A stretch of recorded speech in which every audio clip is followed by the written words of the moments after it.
All right, let's dive in. Today, we're cracking open the essential toolkit for anyone who wants to understand electronics. We're talking about direct current or DC circuits. Trust me, by the end of this, you're going to see the hidden blueprints behind pretty much every gadget you use every single day. So let's get into it. So here's a thought. Have you ever, put batteries in a remote control or a flashlight the wrong way? It doesn't work, right? You've got to line up the plus and minus signs just so. Well, that's not just a random design choice. It's actually the very heart of DC circuits in action, making sure the power flows exactly where it needs to go. And that right there is exactly what a DC circuit is all about. Direct current literally just means the electricity flows in one single direction. That's it. The best way to picture it?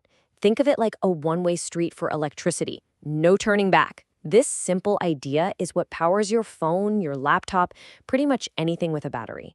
Okay, so if you were to build a circuit with actual wires and batteries and bulbs, it can get, well, messy fast. That's why in physics, we use these things called circuit diagrams.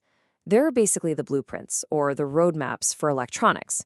You can see how they take a real-life jumble of wires on the left and turn it into this super clean, easy-to-read diagram on the right.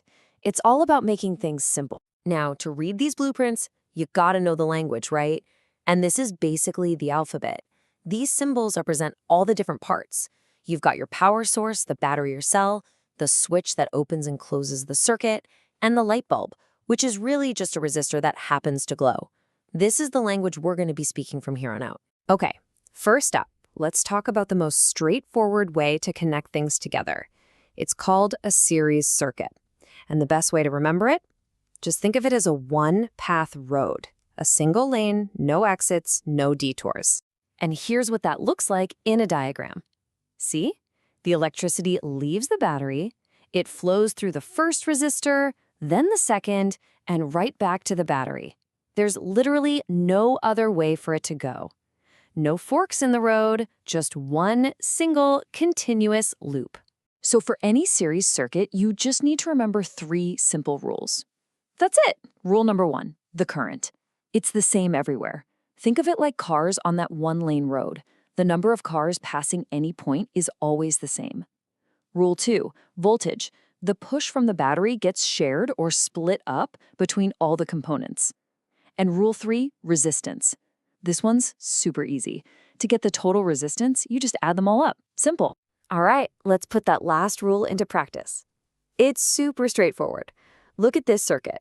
We've got one resistor that's 2 ohms and another one that's 4 ohms. So what's the total resistance slowing things down? Well, we just add them up. 2 plus 4 equals 6. The total resistance is 6 ohms. See? Easy. Okay, time for our second major type of circuit. And if series was a one-path road, well, a parallel circuit is completely different. This is a road that suddenly has a fork in it. It gives the electricity a choice of which way to go. So the key thing to look for in a parallel circuit is this point right here, a junction.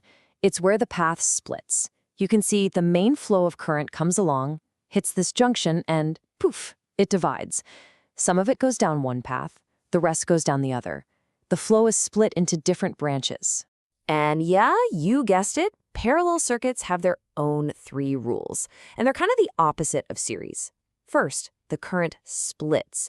It adds up, so the total current is just the sum of the currents in each branch. Second, the voltage is the same for every branch. Each path gets the full, undivided push from the battery. And third, resistance. This one's a little weird.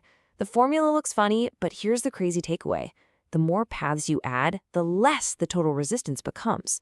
It's like opening more checkout lanes at a store. The overall flow gets easier. Now check this out. This really shows how that current splitting rule works. So the current gets to that fork in the road. Does it split evenly? Nope. Think about it. If you had a choice between an easy, wide-open road and a narrow, bumpy one, which would you take? Most people would take the easy one, right? Well, electricity is the same.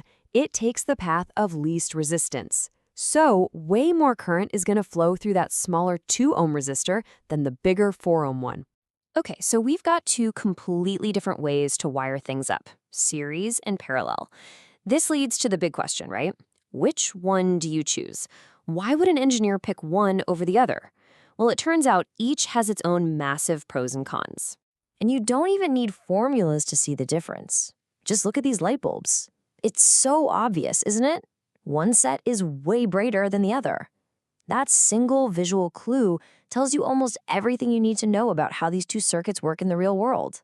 Let's have a little showdown. Series versus parallel. First up, brightness. Parallel wins hands down. Why? Because each bulb gets the full voltage from the battery. But that comes at a cost. It drains the battery way faster. Now, here's the real game changer, reliability. In the series circuit, if one bulb burns out, the whole thing's dead. The path is broken. But in parallel, if one bulb goes, the others don't even notice. They stay on. And that is exactly why the lights in your house are wired in parallel. Imagine if they weren't. Okay, this is where it gets really cool. We know the rules of the game now, so let's stop just talking about theory and start using these rules to build smart, useful stuff. This is where physics turns into actual technology. Let's start with a really clever trick you can do with a simple series circuit. It's called a potential divider. Remember how we said that in a series circuit, the voltage gets shared between the components? Well, a potential divider cleverly takes advantage of that. It lets you tap into the circuit between the resistors and pull out a smaller, specific fraction of the total voltage.